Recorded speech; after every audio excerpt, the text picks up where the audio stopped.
Appeal तो सभी लोग करेंगे। मतदाता को निश्चित रूप से जो है अपना मताधिकार का प्रयोग करना चाहिए और सभी मतदाता जो है वोट देकर ही लौटे, ये हम लोग सभी आह्वान करते हैं।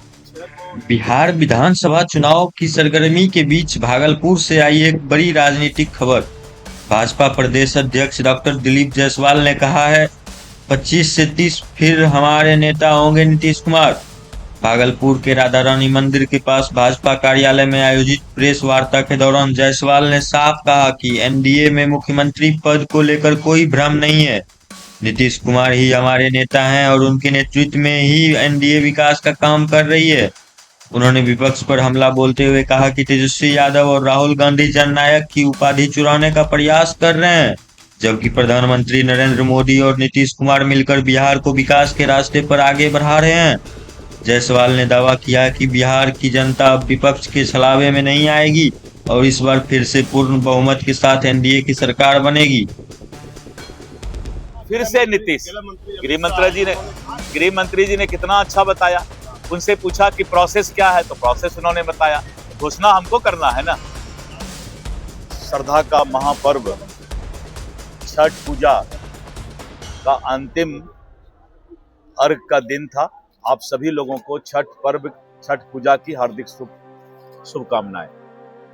बिहार विधानसभा का चुनाव अब काफी तेजी से चल रहा है, चुनाव प्रचार चल रहा है और इसी क्रम में प्रधानमंत्री श्री नरेंद्र मोदी जी, दुनिया के सर्वाधिक लोकप्रिय नेता और भारत के यशस्वी प्रधानमंत्री, उनका चुनावी अभियान भारत रत्न जननायक श्री कर्पूरी ठाकुर जी के गांव में, कर्पूरी ग्राम समस्तीपुर में जाकर और उनके श्रद्धांजलि उनको अर्पित करके उन्होंने चुनावी अभियान का शुरुआत किया और समस्तीपुर के बाद बेगूसराय से उन्होंने अपने चुनाव प्रचार का शुरुआत किया। परसों 30 अक्टूबर को प्रधानमंत्री श्री नरेंद्र मोदी जी मुजफ्फरपुर एवं छपरा में चुनावी सभा को संबोधित करेंगे और उसके बाद 2 अक्टूबर को प्रधानमंत्री जी नवादा और नवादा के बाद आरा, भोजपुर और वहां से फिर शाम में आकर के पटना में रोड शो करेंगे। और वहीं पर जो हमारे सामने महागठबंधन विपक्ष है, जिसको हम महालठबंधन बोलते हैं, और सीट बंटवारा से लेके आज तक आपसी मतभेद और जो उनका चेहरा है वो जनता और मतदाता ने देखा और उसके बाद जो वोट मतदाता पुनरीक्षण का कार्यक्रम चल रहा था और उन लोगों ने एक यात्रा निकाला था, वोट चोरी करने का यात्रा। चुनाव आयोग पर उन्होंने आरोप लगाया था, लेकिन राहुल गांधी जी, तेजस्वी जी ने एक तरफ प्रधानमंत्री नरेंद्र मोदी जी कर्पूरी ठाकुर जी के गांव में जाकर जननायक भारत रत्न कर्पूरी ठाकुर जी को श्रद्धांजलि अर्पित किए, वहीं पर ये दोनों नेता राहुल गांधी जी और तेजस्वी जी ने जननायक कर्पूरी ठाकुर जी के जननायक के उपाधि का चोरी कर लिया।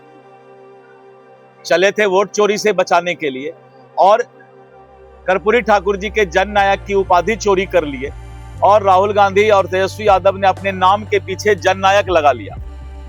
बिहार की जनता कभी भी इसको बर्दाश्त नहीं करेगी। लोकनायक जयप्रकाश नारायण और जननायक कर्पूरी ठाकुर जी के उपाधि को कोई भी चोरी नहीं कर सकता है और इनका चेहरा इस पर भी स्पष्ट नजर आया।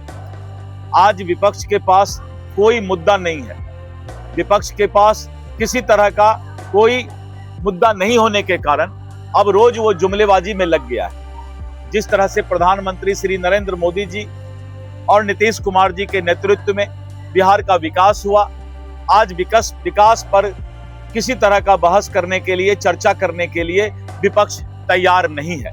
और अब आप देख लीजिएगा, आज मैं भागलपुर में बोलकर जा रहा हूं कि जो 10 दिन का चुनाव है, तेजस्वी यादव और राहुल गांधी अब जुमलेबाजी करना शुरू करेंगे। बोलेंगे सोना का कटोरा दे देंगे, चांदी का चम्मच दे देंगे, उसका ये बढ़ा देंगे, उसको वो दे देंगे। ये 10 दिन अब इनके पास चूंकि कोई मुद्दा नहीं है तो उनका एक ही मुद्दा रह जाएगा, जुमलेबाजी करना। और मैं आज बोल रहा हूं, आप कल परसों से देखेंगे जुमलाबाजी उन लोगों का शुरू होगा। और वहीं पर नीतीश कुमार जी के नेतृत्व में बिहार जो है विकसित हो रहा है, बिहार का विकास रफ्तार पकड़ चुका है और मुझे पूरा भरोसा है, उम्मीद है यहाँ के मतदाता पर कि बिहार के विकास को प्राथमिकता देते हुए, कानून के राज को प्राथमिकता देते हुए फिर से एनडीए की 2/3 से ज्यादा बहुमत से सरकार बनने जा रही है। मतदाताओं ने मन बना लिया है, चारों तरफ का माहौल एनडीए के पक्ष में है और पूरा विश्वास है कि एनडीए 14 नवंबर के बाद भारी बहुमत से सरकार बनाएगी।